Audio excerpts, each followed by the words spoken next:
Soundwave, what is it? It's time to update my tier list. I would hate to waste the energon, unless you are absolutely certain. Do it now. Comodin Cam demands it. Are you not deaf? Hello everybody and welcome, I'm Comodin Cam, and today we're going to be updating every Soundwave design from worst to best. Soundwave acknowledges it is time. Soundwave is without a doubt the most popular and the most significant Decepticon in the franchise, with his head serving as inspiration for the Decepticon insignia. Throughout the franchise, he's been Megatron's most loyal communications officer. Soundwave can pick up radio signals from across the universe. Play my favorite song. My Little Pony. Good stuff. For the most part, Soundwave's design has remained fairly consistent, but he has had some drastic revisions that are going to be very interesting to look at. So, without further ado, why don't you all just sit back and listen while the DJ spins the story? the first tier name we have, of course, had to be Soundwave Superior. Soundwave Superior. Soundwave Superior. Soundwave Superior. Soundwave Superior. Autobots inferior. And now for the second highest tier, we'll have a quote from Transformers Animated. I am Soundwave. I am Decepticon. The revolution begins now. And now for the middle tier, where I kind of like it but then I don't at the same time.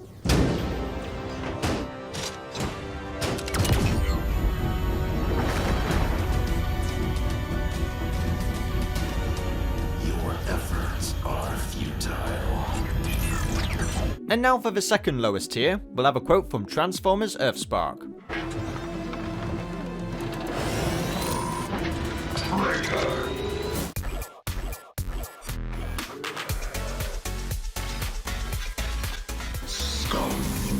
And now finally, for the lowest tier, it of course had to be Prepare for oblivion.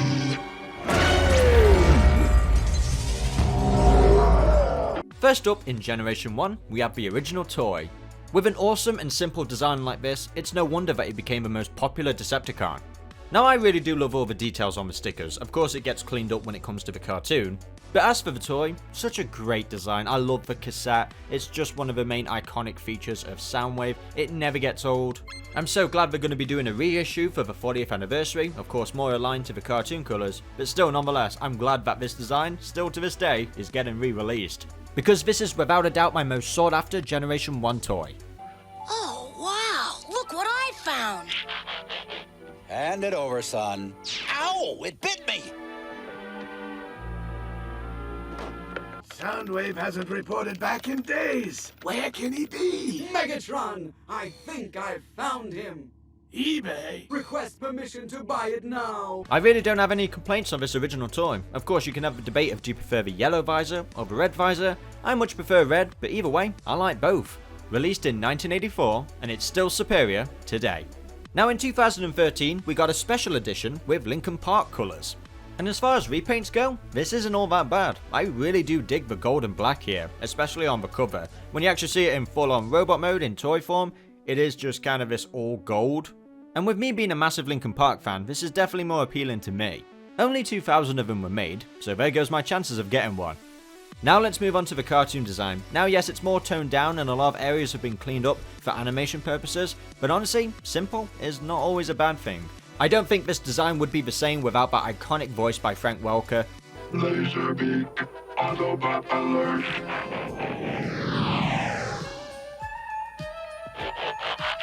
Disclosure averted. Age hasn't slowed you down one bit. It's just a main staple of a character that lives on throughout all future versions of Soundwave. Definitely superior. Not so superior is the Soundwave design from the Marvel Comics. Nobody would follow an uncharismatic bore like you! Instead of the blue, we've got him all purple. which I wouldn't be so far against, but it just doesn't work with that head design. The dude has a mouth. Yes, I know he has a mouth in future versions, but on this G1 design, I don't like it. It's disgusting. That being said, I don't completely hate it, it's just that his efforts are futile. This is from the G.I. Joe comic where Dr. Venom takes control of Soundwave's headless corpse and uses Bumblebee's body as a headmaster. Yikes. This is just... I'm dropping out of this session. I'll be back to check out the final mix. Sample you later. While on the topic of G.I. Joe, we'll talk about the recent crossover collaboration with this giant figure. Yeah, it's a really big figure. You know, I'm kind of getting sick and tired of these G.I. Joe crossovers at this point. You know, they did it with Megatron, then they do it with Bumblebee. Arguably, this is the better one out of a lot. Like, it's recognizable as Soundwave, it's got its core features, but I just don't care for that alt mode. I just... His efforts are futile.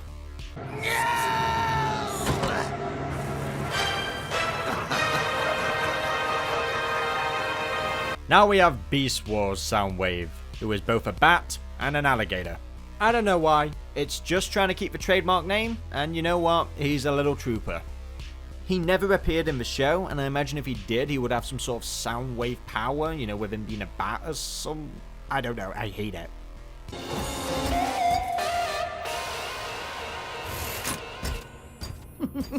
And you! Moving on to Machine Wars, this is just a redeco of Predator Stalker, and yeah, it sucks. And the same goes for the 2003 Universe toy, which tries to make the colours closer to G1. They both fail massively. Another Soundwave that fails is the Laser Cycle. Oh, just bin it, get rid of it. I offer you the only logical solution. Finish her. Now we have Generation 2, and this is just a redeco of Gearhead. Unfortunately, the original G1 toy didn't get a flare up like the rest of the characters. This is just lame. Well, subject's mind completely empty. Impossible! I don't think it's the worst, however, it's just not the greatest. Now a slight improvement is the War Within Soundwave. Now as you know, I really do love the War Within designs, but as for Soundwave, there's really not much to talk about. We don't get any indication what he transforms into, unfortunately. I do like the design, I love how robust he looks, and the chest is definitely new. It's definitely a good Cybertronian look for Soundwave, but unfortunately, there's not really much to say about it. He doesn't really make a lasting impression, his efforts are futile.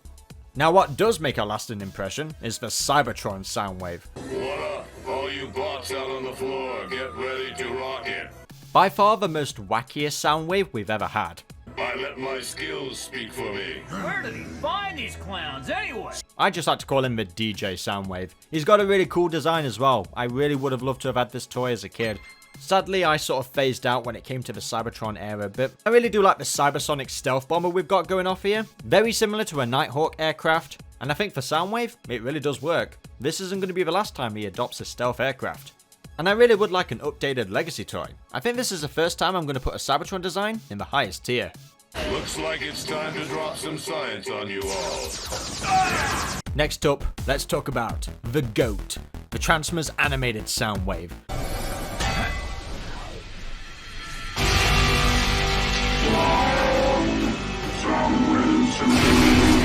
I really love this design. The art style works just so well with this bulkiness.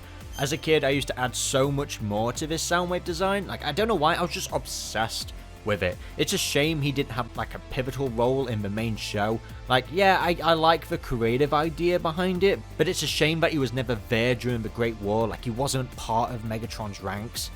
I really wish Season 4 did happen, and that way we could have watched him become Megatron's most loyal soldier, because after all, Megatron did create him. And while we're on the topic, we'll talk about Baby Soundwave. Yeah, he's pretty cool.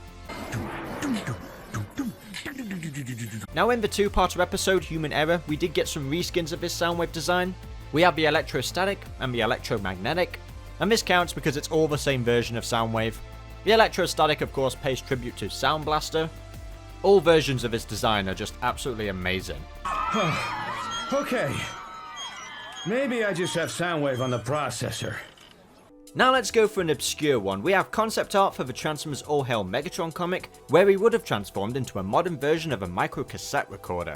It's a nice idea, but that's all it is, just a nice idea. I don't actually want to see a toy of this. Next up is Hero Mash's Soundwave, and He's just beefier. It's fine. You know, we don't have to take Soundwave with us. Don't look at me. You're the strong one. More interestingly is Tablet Soundwave. Yes, they made him into a tablet. Look, I'm going to be honest, I don't think it's really all that bad, it's just the colours. I mean, it's not a functioning tablet, so they still could have made him blue. The chest and the shoulders, sort of the head, is the only part I really like. I do not wish to harm a fellow machine. But sadly, I'm going to put it in traitor. Oh yeah, I forgot to mention earlier, the human G.I. Joe Soundwave. Why would anyone like this? Can you not see humans are the evil ones? Yeah, he's definitely a traitor. Now let's talk about the aligned continuity, and we'll start off with the concepts for Transformers Prime. Now I've already discussed some of these designs on the channel, but we got a brand new one, that being Soundwave, and yikes, I'm so glad with what we ended up with, because this is just overkill in my opinion. Don't get me wrong, I do like some areas of it. All of these designs are trying to resemble the live action movies, and they're trying to clean them up and make them more animation appropriate. This is just Revenge of the Fallen Soundwave on steroids. It very much gives me Beast Machines kind of vibes. Now Ken Christensen did do a revision that's somewhat closer to the final product. Now I absolutely love this design. It's a good blend between the movies and the Transformers Prime animation style. As much as I love Transformers Prime Soundwave, I gotta say this is a good alternative. I think a lot of fans that love that original Soundwave design would have preferred this instead. He would have had a bigger car, which I guess High Moon looked at this and used it for the Dark of the Moon game. My only complaint is really the colours. I have just brightened it up just a little bit, and I think it just improves the design 10 times more. I'm going to say the early concept's efforts are futile, and the revision is superior. And another design from the Aligned Continuity is the Pop-Up Universe Soundwave. Yeah, Soundwave in the Aligned Continuity has so many designs, it's kind of unbelievable really. Taking inspiration from the Transformers Prime style and the War for Cybertron video game, and I think it combines the worlds so well. Like, this is another good alternative for the Transformers Prime cartoon. I just think we've got so many good aligned continuity Soundwave designs that it's kind of hard to pick the definitive one. But the definitive one for a lot of people is the Transformers Prime design. Oh yeah? Why don't I wipe that smile right off his face? An incredible revision of that original design. You just wouldn't think it would work because, of course, we have an attachment to that original G1 design. It's the most iconic one, so when something gets drastically changed, you kind of immediately hate it. But for me, I grew to love this design a lot because it's just so striking of a design. It's a shame though that Megatron can't give him a break. Soundwave, remember when you used to transform into a tape recorder? Well, the 80s called. They want their technology back. It really does define that show, and I think it just works so well. My headcanon always like to think of him as Mindwipe instead of Soundwave, but eventually, yeah, this is Soundwave. This is the Soundwave for Transformers Prime. With the art style, it just worked for that show. I love it, and his feminine legs. RC!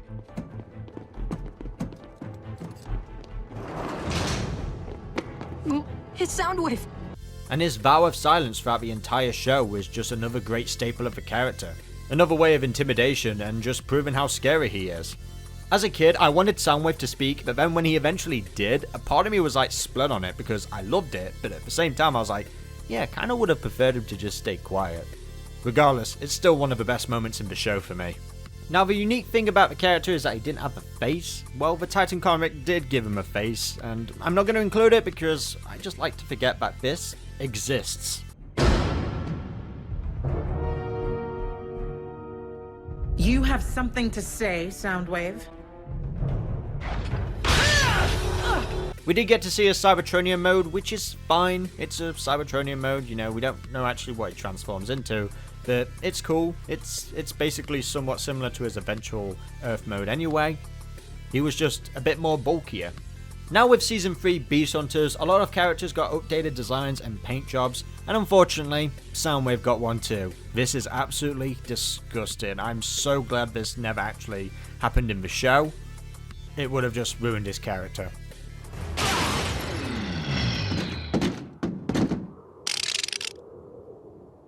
Here I go again, shattering expectations. Now for the sequel series, Robots in Disguise. I feel like this is for the fans who were hoping for a G1 inspired look in Transformers Prime. I love how robust he looks. He broke his vow of silence in the show. Devastate the city, then spread to eradicate all life on Earth. Incidental collateral damage. But when we first see him, he's in his original Prime design, and I don't think it works in this animation. So when he came back a second time, he had a whole new makeover. The only thing they kept from Prime is the head. But the toy box art didn't get this memo, and gave him a mouth plate. It was at this point I phased out collecting Transformers, but I was very close to getting the Warrior class toy because I thought it looked pretty cool.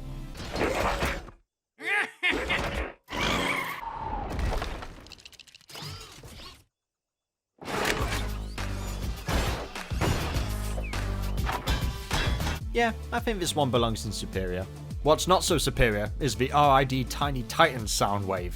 What's going off with that face? You are no relation to me. Traitor. Ugh. And now one of my favourite designs, the High Moon Studios Soundwave. Soundwave Superior. Without a doubt one of the best Soundwave designs for me. I was obsessed with this as a kid, I still am to this day. It's just a good modern revision of that Generation 1 design. It's strange how in War for Cybertron, the concept art shows him having red eyes, but then when it came to the game, they were yellow. But they would be switched to red in the sequel, Fall of Cybertron. Regardless, like I said, I like both. It really is just great all over. I love how the wheels are placed on the back and then the legs as well. Now we also have early concept designs of the chest. They went through different ideas and I'm happy with what we went with because I think these are kind of a bit too much and over the top. I still think they're pretty cool however. I've always been a big fan of this vehicle mode. Again, we've got early ideas of what we could have had and we've got dishes on the top, which I think is actually pretty neat. It is kind of a shame though that they never gave us the option to transform into his cassette mode.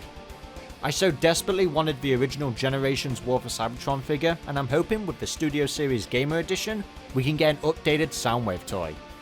Of course we all know that this is superior.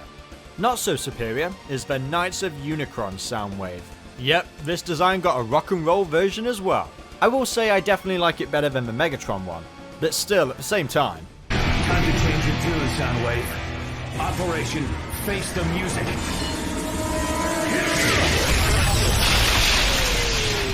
Alright fine, I'll be nice. I guess this is the guy that would sing The Revolution Begins Now. Our next video game is Transformers Devastation. This is basically just Generation 1, and it's cool, it's nice. But I gotta say, they didn't really put Frank Welker's voice to good use here. It's always in low pitch. Operation Obliteration. What? I can't hear you. It's only appropriate I put him next to G1. Next is the Titan's Return design that was used in both Forged to Fight and Earth Wars game. I mean, he's fine, he's a bit chunky and his proportions are off in some areas. I think the Forged to Fight does it better because it just kind of revamps those proportions and actually adds a lot more detail to him. As for the Earth Wars, it's fine as well. For my understanding, he doesn't actually transform, but when they did the G.I. Joe crossover, they gave him a Cobra vehicle mode, which, you know, I actually think is not that bad. It actually looks kind of cool, but I don't really have any attachment to this, so I don't know how you guys feel about it. Any G.I. Joe fans in the comment section below, tell me, do you like this? Do you think it works for Soundwave? I think out of all of these designs, the Forged to Fight one is superior. Okay, next up is Battle Master's Soundwave. Soundwave, destroy! Now for something better, we have the Transformers Chinese online game, and this is just wow. This is War for Cybertron Soundwave on steroids. The amount of detail in this design is crazy. I'm really digging how robust his vehicle mode is as well. It gives me Transformers Prime Breakdown vibes. I also like that in this poster, his eyes are purple, which is something we've never seen before. Damn, I wish Hasbro would give us toys of these designs. Now for a recent video game, we have the upcoming Transformers Reactivate Soundwave.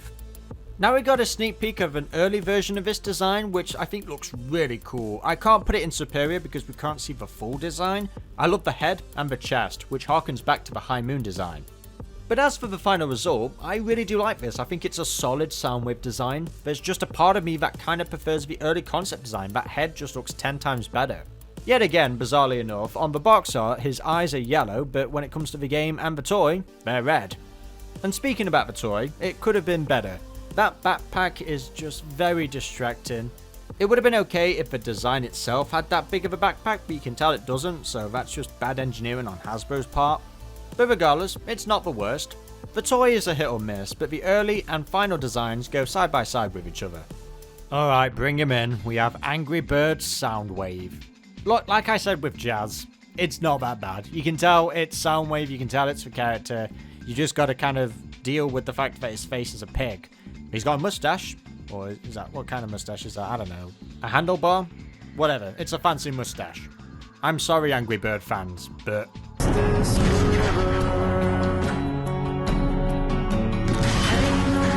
Nah, I'm just yanking your chain, guys. I think the Angry Birds designs are having a revolution. Next is the Creo Soundwaves. We've got the regular, the pirate, and the knight. The regular is just fine, but as for the other two... Your ambitions are irrelevant. Somewhat an improvement is the Battle Changer Soundwave. I kinda like the alt mode, but not that much. Now let's move on to the Masterpiece Soundwave. Such a great, accurate version of the Generation 1 Soundwave. It's got such great accessories, and it's really a good looking toy.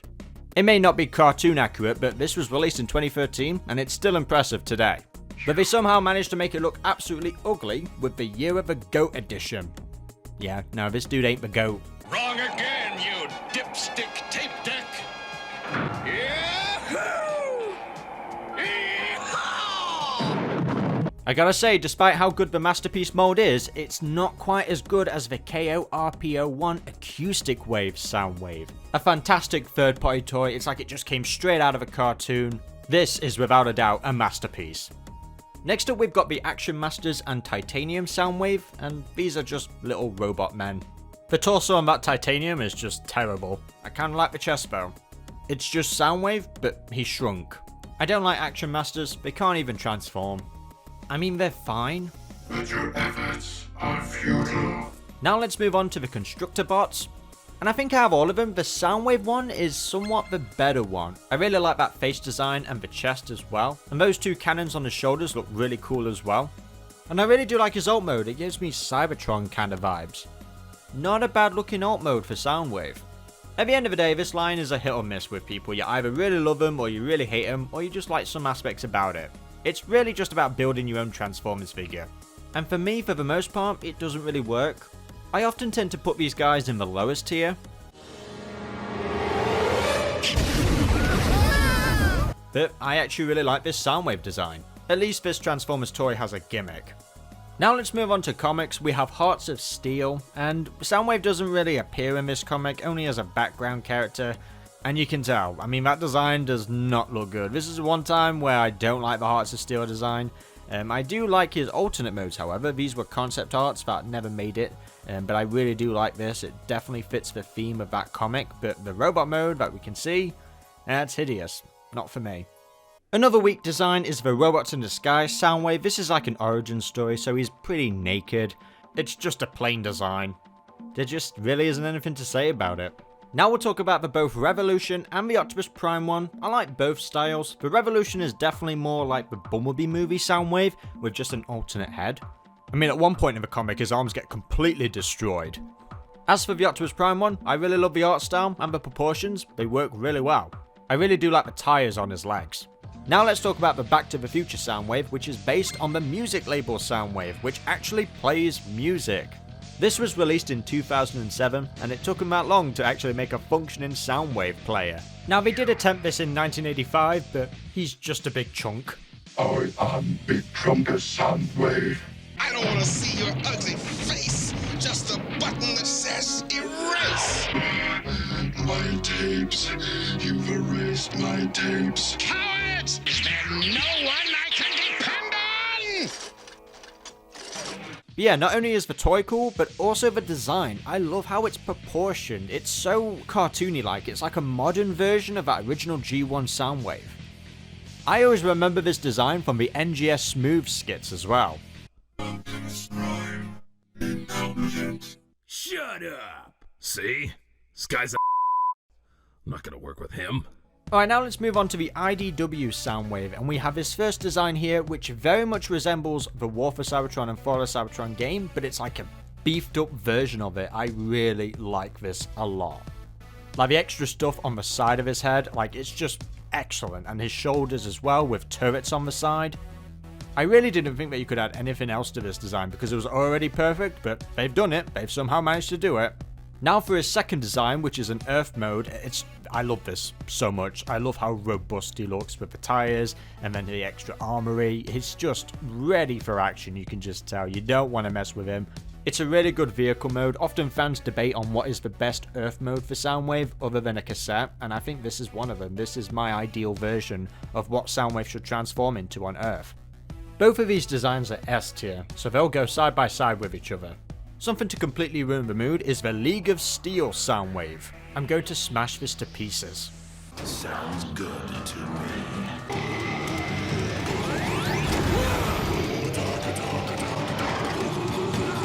Now let's talk about the Michael Bay Soundwave, who was originally going to be in the 2007 movie, but it was changed to Blackout. Now this early design is absolutely garbage and it should just be treated as an early design, not something that would have been final. But who knows, we could have had Soundwave's head on that Blackout design, which would have been really cool, but instead in the sequel, we got...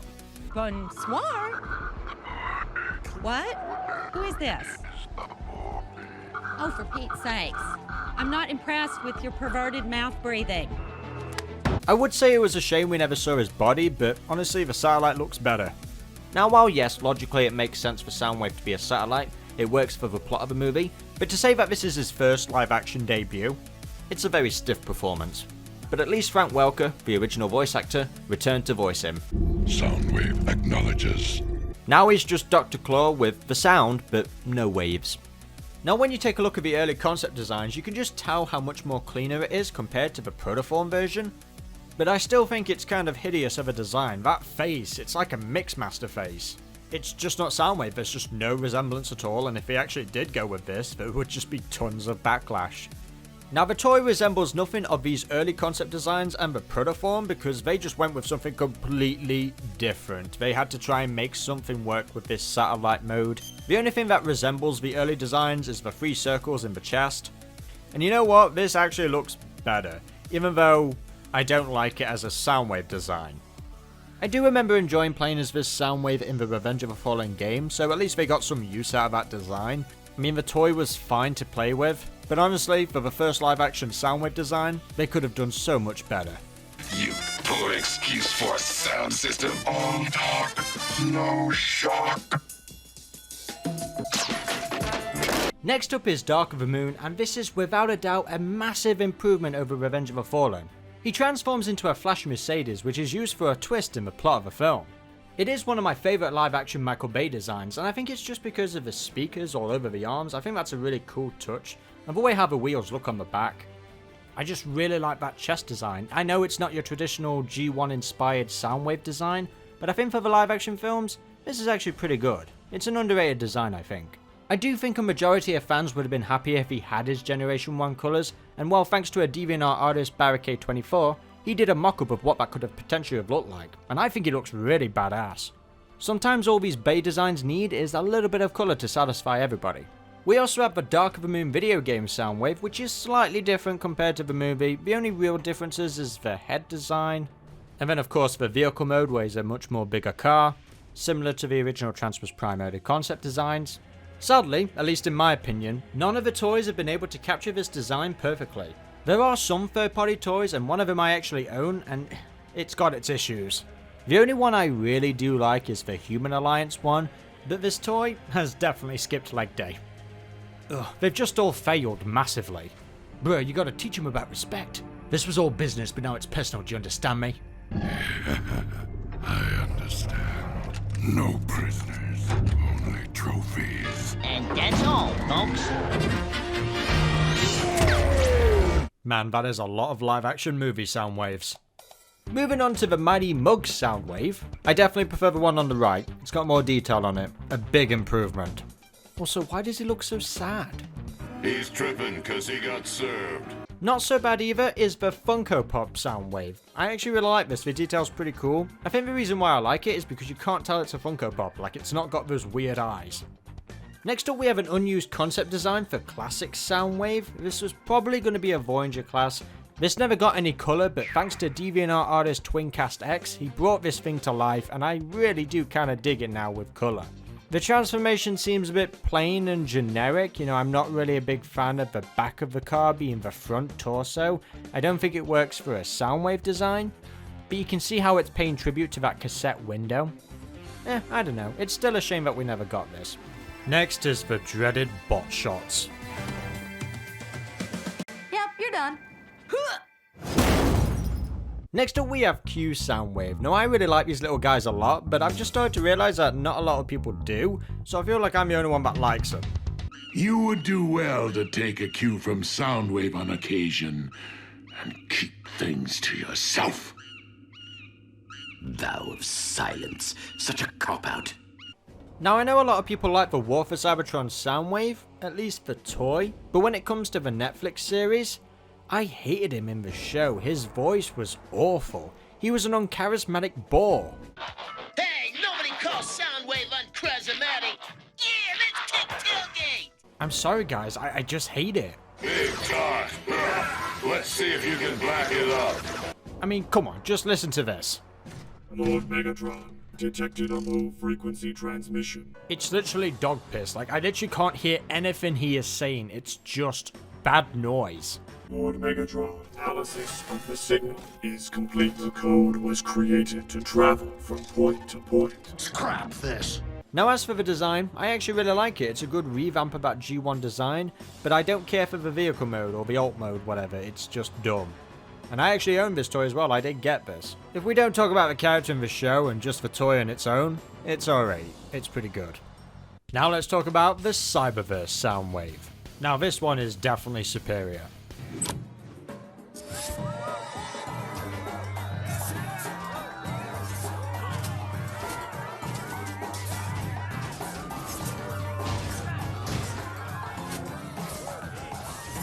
He really did become one of the best characters in the show. The only downside is that we never actually got to see his vehicle mode in the show. Of course we saw it throughout the toys, but he never once transformed into his car mode. But still, nonetheless, it's a good modern cartoon version of Soundwave. I guess I'm also talking about the Evergreen design as well, because that's what this is based on. Sort of Hasbro's definitive look and version of the character. But yeah, the details and the patterns are just spot on all over. I assumed Soundwave was just going to be a typical loyal Decepticon soldier, but he had a big character twist where he was working with the Autobots, and he became like a good guy at the end. His friendship with Hot Rod is one of the many highlights of the show. Sure hope you've got the touch. And he's very funny as well. He's one of the most sassiest Decepticons. You don't even know what's going on. I know you're no Optimus Prime. And no, I'm not going to count the multiple Soundwave copies in that one episode because that's just going to be too many. I don't have a blue one. Why would he collect Soundwaves and not Hot Rods? What is this? Like he said himself. Soundwave superior. Not so superior to me is the shattered glass versions of Soundwave. I'm sorry guys, I just don't get it. The only thing I do like is the bandana, but I'm not a fan of the white and blue. I just don't think it works. I don't really understand the bandana either, but at least it's something unique to shattered glass. I'm not completely against it, I just don't think it's all that great. We got a lot of writing on that little jam session upstairs, and you guys definitely weren't invited to sit in. So fade. I don't believe this. Now it's time to talk about the superior Bumblebee Movie Soundwave. Decepticons, attack. An absolutely incredible live action take on that Generation 1 Soundwave design. This is how it can work in live action. And it's just wow, one of the most outstanding designs out of the entire Bumblebee lot. The vehicle mode is the best that they could come up with. Hasbro had to make something up because they never intended on having alt modes in the film.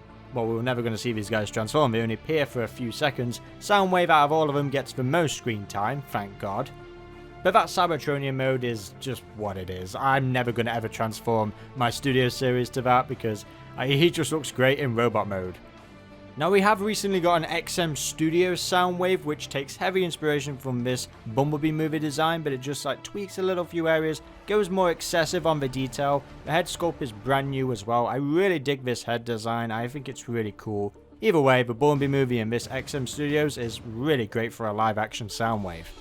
Now let's talk about the latest Soundwave design, that being from Transformers EarthSpark. I'm so glad they went with something new and refreshing, and not just a basic revamp of that G1 design. It's like it's got the DNA of Transformers Prime and Generation 1, and it's good to see that he is a stealth bomber as well. I guess I only have minor critiques, like I wish the mouthplate was silver, his face is just all blue. Do not make this personal, Soundwave. It already is. But I love it. I really do love this design. I hope we get an actual toy of this, like a proper, accurate looking deluxe, or a Voyager or something. And I'm really digging the voice as well. I hope we get more of Soundwave in Season 2. He definitely is superior. Now it's time to look at some fan arts, because I want to pay tribute to all the great Soundwave artwork out there, and one that took the community by storm is this female version of Soundwave by Prime Kelly 414. You're mine. This is in the art style of Transformers Animated. I have been a big fan of this artist for a long time now, and I'm glad that I can finally debut their amazing artwork on this channel. I also wanted to throw in their version of Rumble and Frenzy, because just look at these lot. They are a great band together. Hasbro, you need to pay attention to this. I want to see this in a Transformers show. This is untapped potential right here. Just everything about it is just so cool. Like, I love the hair, you know, it's just, and the heart for a chest as well. She's just adorable. We must protect her at all cost. And it doesn't stop there, as the community's response from other amazing talented artists, they have done their own interpretation of this design, and they just look all fantastic. You know, now we can see this design in different art styles, you know, say like Transformers Prime, or in a completely different style. Amazing. Every single one of these artists will be in the description box below. I just knew I had to celebrate all the different versions of this design, because it's just so heartwarming to see. And I love seeing stuff like this on my feed. There's just so much passion behind it. It's just a great celebration, and it's just awesome. She truly captured the fandom's hearts. Next up we have Maxa Alpha 017. I previously discussed his artwork in the Jazz video. He did a fantastic job with Jazz and a tremendous work with his Soundwave. I absolutely adore this design so much. It's got a blend between the War for Cybertron and Fall of Cybertron game, along with Animated, along with Transformers Prime with that visor there. Just a great homage to that, and the guitar from Transformers Animated. Of course, Soundwave has to have a guitar. His truck mode as well. God, this is from his Cyberforce line, and it's just a beefy looking truck. I like how it hovers, much like the High Moon games. He told me his inspirations for the truck mode was the Terabyte from the GTA Online game, and then also Hammerhead from Mass Effect 2. This Soundwave is without a doubt superior. Now let's talk about Masopipus's design of Soundwave. You can see the inspiration from EarthSpark Soundwave, but this is like a cool looking Cybertronian mode. Like, I can imagine this being EarthSpark Cybertronian mode, but still, as a design on its own, this is listed as a Gladiator, and he looks like a Gladiator. And I like, we've got Ravage and Laserbeak as well in this art style. They just all look fantastic. Now, of course, I have to mention Tim Shin 73's Soundwave design. His concept ideas for Soundwave for the 2007 movie. This is how he should have looked like, without a doubt. I think that we were robbed, because I remember looking at this in 2007, thinking that this was real, and we were going to be getting Soundwave. Just, it's an incredible, incredible design. I think a lot of future Soundwave designs have been somewhat based on this, at least in terms of vehicle mode. Like, we all thought it was legit back in the day, like, this is how Soundwave's going to look, and it's a shame we didn't get this for the movie, because I feel like it would have just won everybody over. All links to these incredible artists will be in the description box below. And there we have it, guys. Every Soundwave design ranked from worst to best. There are just so many awesome Soundwave designs. It's really hard to pick. I would say the first 5 in the row are like my ideal versions of Soundwave. I really love that High Moon Studios design, but then, you know, you've got something like Transformers Prime, which is drastically different and so amazing. I think all of the designs in the S tier are superior. Right, kids, that ends tonight's broadcast. See you on the floor soon. Peace out, Bongs. Let me know which Soundwave design is your personal favourite in the comment section below. And you can now rank every single Soundwave design we've covered in this video on Tier List Maker. A link to that website will be in the description box below. You can become a channel member now and get early access to all these videos, or you can support it on Patreon, where you'll also get early access. Any last words? Be sure to like, comment, and subscribe, and click on the notification bell to get all updates instantly. Tell me which Transformers character I should cover next, and until next time, this has been Comodin Cam, and goodbye. The party's over. Hope you had a